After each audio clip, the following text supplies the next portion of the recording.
పెద్ద ఎత్తున ఒక వార్త మాత్రం అంటే తెర మీదకి వచ్చింది.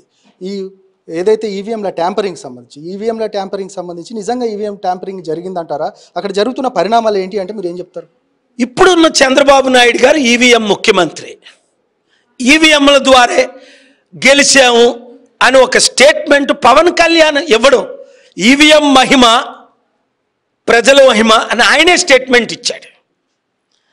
లేకపోతే పవన్ కళ్యాణ్ 5 పార్టీలతో ఉన్న ఆయన 2019లో CPI, CPM, BSP, Janasena, JD Lakshman 5-6% ఓట్లు రావడం ఏంటి?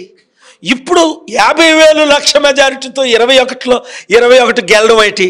అమెరికాలో దొంగతనం చేసినప్పుడు మాస్కులు వేసుకుంటారు, ఇండియాలో మాస్కులు వేసుకోకుండానే వీళ్ళు దొంగతనాలు చేస్తారు, మోసం చేస్తారు. అడ్డగా దొరికిపోబట్టే ఈ బుధవారం, ఇవాళ శనివారం కదా, బుధవారం ఏపీ ఆంధ్రప్రదేశ్ హైకోర్టులో ఈవీఎంల ద్వారా పేరు ఊరు లేని భరత్ అనే కుర్రాడు ఉన్నాడు విశాఖపట్నంలో, నాకు వ్యతిరేకంగా పోటీ చేసిన ఆయన.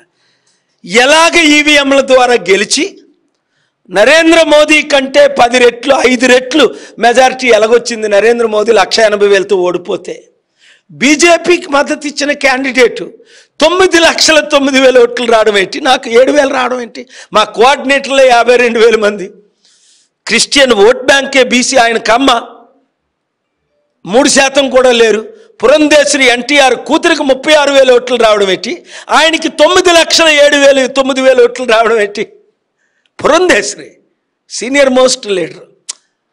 ఇదేంటంటే ఇదంతా ఈవీఎంలని దొరికిపోయారు అడ్డగాన. మళ్ళీ ఎలక్షన్స్ వస్తాయా రావా? కానీ అక్కడ చంద్రబాబు నాయుడు ఫెయిల్ అయిపోయారు, ఖజానా ఖాళీ అని. ఈవీఎంల ద్వారా ఎలక్షన్ అయిందని నేను 10 రుజువులు పెట్టాను. ఎలక్షన్ కమిషన్కి 2018-19లో రుజువులతో రుజువు చెప్పించారు. అప్పుడు అరోరా అని మంచి చీఫ్ ఎలక్షన్ కమిషన్ ఒప్పుకున్నాడు కూడా, బ్యాలెట్ పేపర్లే మంచిదని. ఈ రాజీవ్ వచ్చిన తర్వాత ఇదంతా ప్యాకేజీల ద్వారా రాజీవ్ కుమార్ కలడానికి కూడా భయపడుతున్నాడు నన్ను 2022లో కలిసి. ఎలక్షన్ కమిషన్ మీదనే ప్రధానమైన ఆరోపణలు వస్తూ ఉన్నాయి. నిజంగా ఇది అంటే వ్యవస్థల్ని మేనేజ్ చేసే అంత పరిస్థితి ఉంటుందంటారా? అరే వ్యవస్థలు వాళ్ళ దేశాన్ని నడుపుతుంది మోదీ మీడియా, మోదీ మాఫియా, మోదీ ఎవరైతే వ్యతిరేకంగా నిలబడతారో సిబిఐ, ఐటీ. ఇప్పుడు కవితకు బెయిల్ ఎందుకు రావట్లేదు? నువ్వు బీఆర్ఎస్ఎల్ని బీజేపీలో మద్దతు లేదా ఒప్పందంతో విలీనం చెయ్యి, రాత్రి మీద బెయిల్ వచ్చేస్తుంది. బెయిల్ రాని వాళ్ళు కేజ్రీవాల్ అంటూ లోపట ఉంటారు, ఒప్పందం అయిన వాళ్ళు బయట ఉంటారు. బీజేపీలో ఎంతమంది చేరిపోయారు? 3,000 కోట్లు 30,000 కోట్లు దోచుకున్న వాళ్ళు. అదానీ అంబానీకి అలాంటి వాళ్ళకి 25 లక్షల కోట్లు రుణమాఫీ చేయడం ఏంటి? స్టూడెంట్ లోను 2 లక్షల రుణమాఫీ చేయరే, రైతులకు 2 లక్షల రుణమాఫీ చేయరే ఇప్పుడున్న రాజకీయ నాయకులు.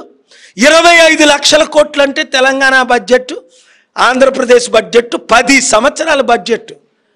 వాళ్ళేమో అంబానీ కొడుకు పెళ్ళికి 5,000 కోట్లు ఖర్చు పెడతాడు. నరేంద్ర మోదీ వెళ్ళి అక్కడికి డ్యాన్సులు వేస్తాడు. అప్పుడు ఇవాంకా వచ్చి ఇక్కడ కేసీఆర్ కేటీఆర్తో డ్యాన్సులు వేసినట్టు మోదీతో. ఇవన్నీ తెలిసినయే.